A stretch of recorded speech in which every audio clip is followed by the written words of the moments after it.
ओम शांति। आज 5 मार्च 2022 दिन शनिवार की साकार मुरली। आइए अब सुनते हैं मीठे बाप दादा के मधुर महावाक्यों को। मीठे बच्चे, बाप से तुम्हें सुमत मिली है। तुम्हारी बुद्धि का ताला खुला है, इसलिए तुम्हारा कर्तव्य है सबको अपनी बुद्धि का सहयोग देना। प्रश्न: संगम युग पर तुम बच्चों के अंदर कौन सी आशा उत्पन्न होती है जो बाप ही पूरी करते हैं? उत्तर: संगम पर तुम बच्चों में स्वर्ग जाने की आस उत्पन्न होती है। पहले कभी सोचा भी नहीं था कि हम कोई स्वर्ग में जाएंगे। अभी यह नई आस उत्पन्न हुई है। यह आस एक बाप ही पूरी करता है। यह आस पूरी होने के बाद फिर कोई आस नहीं रहेगी। गायन भी है, अप्राप्त नहीं कोई वस्तु देवताओं के खजाने में।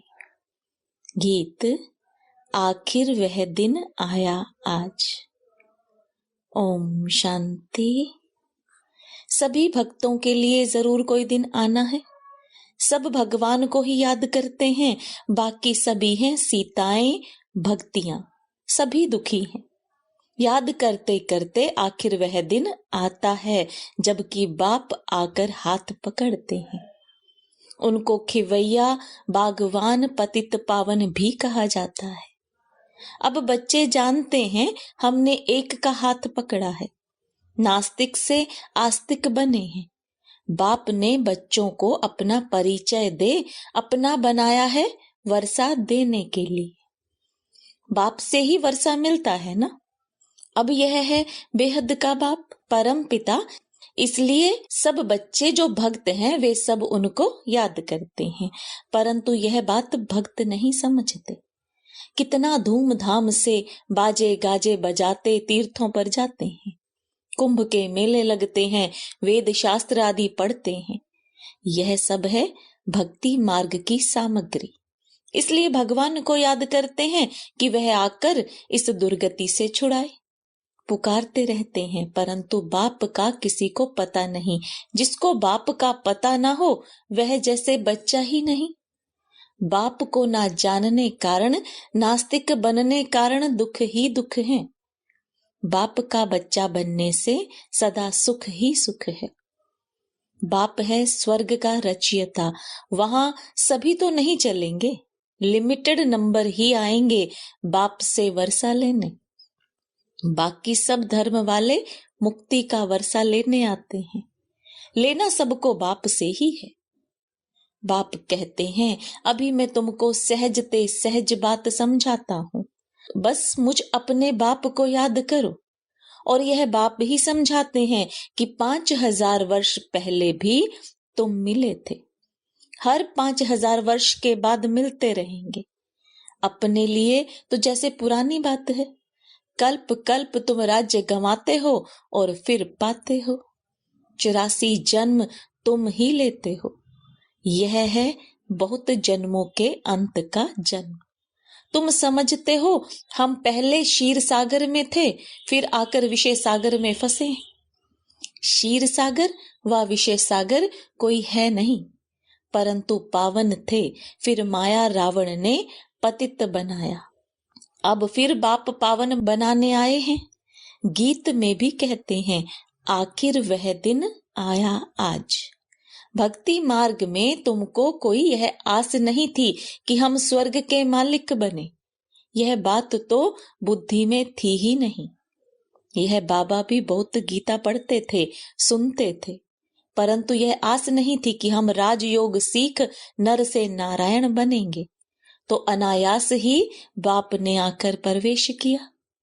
बाबा कहते हैं, मैं अब तुम्हारी स्वर्ग की आस पूर्ण करने आया हूं। अब स्वर्ग में चलने की आस बुद्धि में धारण करो। स्वर्ग का रचयिता है बाप।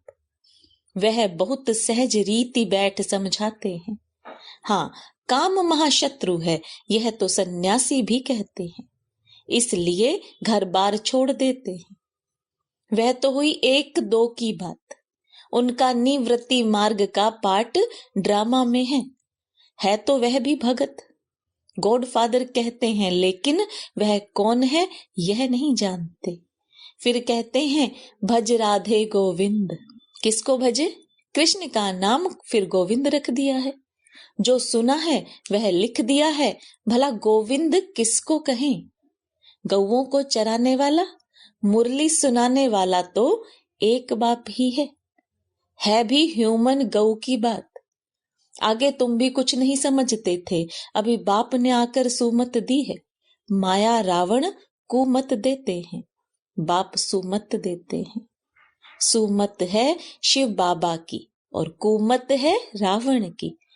सुमत माना श्रीमत, कुमत माना झूठी मत। अभी तुम कॉन्ट्रास्ट को जानते हो। हम झूठी मत पर थे, स्वर्ग की आस तो थी नहीं। अभी बाप ने नई आस प्रकट की है, वहां कोई अप्राप्त वस्तु होती नहीं जिसके लिए माथा मारना पड़े। अब तुम सबकी नई आस है। भल पुरुषार्थ नंबर वार करते हो, बाप तो नंबर 1 मत देते हैं ना। कहते हैं यह तो ऐसा है जो ब्रह्मा भी उतर आए तो भी उनकी मत नहीं लेंगे। यह पिछाड़ी की महिमा है। तुम्हारी महिमा पिछाड़ी में गाई जाएगी। जब तुम संपूर्ण बन जाएंगे तब वाह वाह निकलेगी।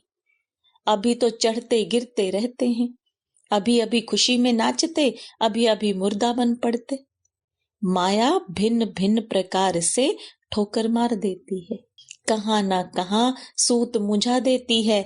जो श्रीमत को छोड़ रावण की मत पर चल पड़ते हैं, फिर चिल्लाते रहते हैं। बाबा कहते हैं कदम कदम पर सावधानी लेते रहो। श्रीमत पर चलने में ही तुम्हारा कल्याण है। तुम्हारे अंदर बाप ने ही आस प्रकट की है ना कि श्रीमत पर चलने से यह लक्ष्मी नारायण जैसा बनेंगे। जैसे यह ब्रह्मा बनते हैं ऐसे तत्त्वम, यह बात तो भूलो मत। परंतु माया ऐसी है जो श्रीमत लेने का चांस ही नहीं देती, कहाँ ना कहाँ उल्टा काम करा देती है। करके फिर पीछे आकर कहेंगे बाबा हम यह काम कर बैठे, टाइम नहीं मिला जो राय लेवें। अब क्या करें, माया ने तुमको थप्पड़ मारा, इसमें बाप क्या करेंगे।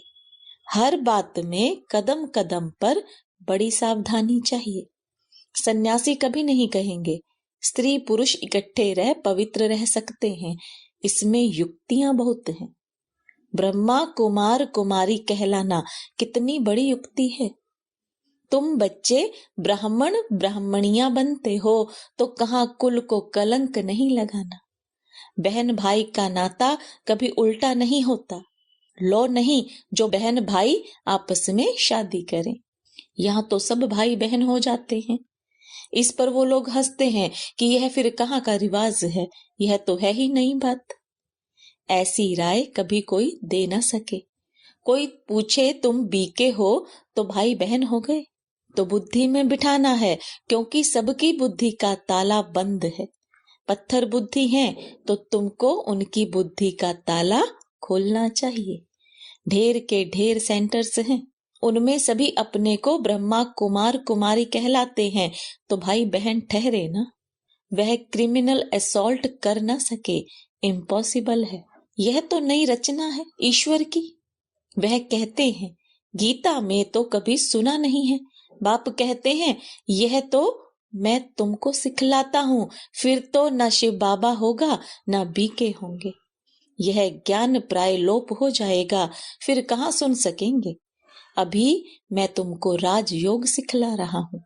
जब राजधानी की स्थापना पूरी हो जाएगी तो फिर यह सब खल्लास हो जाएगा। पांडवों ने राजधानी स्थापन की, यह भी शास्त्रों में नहीं है। देवताएं तो थे पावन दुनिया के मालिक, दैत्य हैं पतित दुनिया के। इन्हों की फिर आपस में लड़ाई कैसे लग सकती। स्वर्ग से नरक में लड़ाई करेंगे क्या। अच्छा भला असुरों और देवताओं की लड़ाई कैसे लगी। जरूर संगम होना चाहिए। वह अपना लश्कर ले आकर लड़ाई करें, हिसाब ही नहीं बैठता। जहां असुर है वहां देवता कोई है नहीं, और जहां देवताएं हैं वहां असुर नहीं, तो फिर लड़ाई कैसे लग सकती। कौरवों पांडवों की लड़ाई भी लग न सके। जो श्रीमत पर चलते हैं वह कभी किसी को लड़ाएंगे कैसे? लड़ाने वाले हैं मनुष्य। बाप लड़ने व जुआ खेलने की छुट्टी नहीं दे सकते। पांडव कोई मूर्ख थोड़े ही थे जो जुआ खेलेंगे व आपस में लड़ेंगे। बाबा ने समझाया है कि यह बाबा का रुद्र ज्ञान यज्ञ है। अबलाओं पर अत्याचार बहुत होते हैं, विष के लिए कितना तंग करते हैं। बोलो, भगवान कहते हैं काम महाशत्रु है, इस पर विजय पाने से तुम स्वर्ग में आ जाएंगे। ऐसे ऐसे समझाने से बहुत जीत भी पाते हैं, फिर उनको देवी कह पूजते हैं, मदद भी मिलती है। मनुष्य तो सुनकर डर जाते हैं कि स्त्री पुरुष इकट्ठे रहते पवित्र रहे, यह हो नहीं सकता। कहते हैं जरूर कुछ जादू है। ऐसे सत्संग में कभी नहीं जाना। शुरू में बच्चियां भागी तो वह नाम हो गया है। भट्ठी जो बनी तो जरूर भागे होंगे ना। बांधेलियों को बहुत राय मिलती है, इसमें बहादुरी भी चाहिए। गरीब तो समझेंगे कोई हर्जा नहीं, इसके कारण हम स्वर्ग की राजाई क्यों गंवाएं? यह घर से निकाल देंगे। अच्छा, हम जाकर बर्तन मांजेंगी, झाड़ू लगाएंगी। बड़े घर वाले तो ऐसे छोड़ ना सके। शुरू में तो बच्चियों का पाठ था, गरीबों के लिए बहुत सहज है। बाबा कहते हैं बाबा के पास आएंगे तो पहले झाड़ू आदि लगाना सब करना पड़ेगा। माया के तूफान भी जोर से आएंगे, बच्चे याद पड़ेंगे, इसलिए खबरदारी चाहिए। पहले नष्टो मोहा बनो तब है बात। शिव बाबा को मत देनी पड़ती है, ज्ञान मिला है, कपड़ा कैसा भी पहनो हर्जा नहीं है। बाप तुम्हें नैनों पर बिठाकर स्वर्ग में ले चलते हैं। साजन पिछाड़ी सजनी जाती है तो मटकी में ज्योति जगाते हैं। बाप आते ही हैं सबको गुल गुल बनाकर ले जाने। प्योर तो सभी बनेंगे। पापों का बोझा सिर पर है तो हिसाब किताब अंत में चुकतू कर जाना है। इसके लिए तुम याद में रहने की इतनी मेहनत करते हो, जो नहीं करते वह ऐसे ही थोड़े ही मुक्ति में जाएंगे। कयामत के समय खूब सजा खाकर फिर मुक्ति धाम में चले जाएंगे। आत्मा का तो स्वधर्म है साइलेंस। हम अशरीरी हो बैठते हैं, इन कर्मेंद्रियों से काम नहीं लेते हैं, चुप हो बैठ जाते हैं। परंतु कब तक? आखिरीन कर्म तो करना है ना। साधु संत आदि कोई को भी यह पता नहीं है कि आत्मा का स्वधर्म ही साइलेंस है। सन्यासी लोग शांति को ढूंढने जाते हैं। बाबा कहते हैं शांति तो तुम्हारे गले का हार है, फिर हम जंगल में क्यों जाएं? हम कर्म योगी हैं। बाबा कहते हैं मुझे याद करो तो विकर्म विनाश होंगे। फिर स्वर्ग को याद करो। 63 जन्म भक्ति की घमसान ने हैरान कर दिया, अभी तुमको सब हंगामों से छुड़ा दिया है। बाबा के डायरेक्शन मिलते हैं कि अब अशरीरी बनो, क्योंकि तुमको मेरे पास आना है, फिर तुमको स्वर्ग में भेज दूंगा। इसमें हंगामे की कोई बात ही नहीं। भक्ति मार्ग में तुमने धक्के खाए, सो तो फिर भी खाने पड़ेंगे। सबको पुनर्जन्म लेते लेते तमो प्रधान बनना ही है। अच्छा, मीठे मीठे सिकिलदे बच्चों प्रति माता पिता बाप दादा का याद प्यार और गुड मॉर्निंग। रूहानी बाप की रूहानी बच्चों को नमस्ते। रूहानी बच्चों की रूहानी बाप दादा को याद प्यार, गुड मॉर्निंग और नमस्ते। धारणा के लिए मुख्य सार: कदम कदम पर बड़ी सावधानी से चलना है। श्रीमत पर मूंझना नहीं है, कभी कुल को कलंक नहीं लगाना है। बाप के पास जाने के लिए पुराने सब हिसाब किताब चुकतू करने हैं। अशरीरी बनने का पूरा अभ्यास करना है। वरदान: बाप की समीपता के अनुभव द्वारा स्वप्न में भी विजयी बनने वाले समान साथी भव। भक्ति मार्ग में समीप रहने के लिए सत्संग का महत्व बताते हैं। संग अर्थात समीप वही रह सकता है जो समान है। जो संकल्प में भी सदा साथ रहते हैं वह इतने विजयी होते हैं जो संकल्प में तो क्या, लेकिन स्वप्न मात्र में भी मायावार नहीं कर सकती। सदा माया जीत अर्थात सदा बाप के समीप संग में रहने वाले। कोई की ताकत नहीं जो बाप के संग से अलग कर सके। स्लोगन, सदा निर्विघ्न रहना और सर्व को निर्विघ्न बनाना, यही यथार्थ सेवा है। ओम शांति। अनमोल ज्ञान रत्न दादियों की पुरानी डायरी से। अपने निश्चय में स्थित हो अपनी कल्प पहले वाली नूंद को बनाना है। ऐसे नहीं कि नूंद अनुसार निश्चय करना है। कई समझते हैं कि यह ज्ञान तो मेरे भाग्य में ही नहीं है, ऐसा नूंधा हुआ है। लेकिन नहीं, यह निश्चय अवश्य रखना है कि मेरे भाग्य में नूंद है। पुरुषार्थ करके अपनी प्रारब्ध बनानी है, क्योंकि विराट फिल्म अनुसार बनी हुई तो है, लेकिन पुरुषार्थ से इस बनी को बनाना है। बनी सिद्ध ही तब होगी जब बनी को मालिक बन बनावे। बनी हुई को आगे से ही समझ खड़ा नहीं हो जाना चाहिए, लेकिन पुरुषार्थ से जो प्रारब्ध सिद्ध होती है उनको ही प्रारब्ध समझना चाहिए। यही ज्ञान है। बाकी नूंद समझ पुरुषार्थहीन हो जाना, यह अज्ञान है। अच्छा, ओम शांति।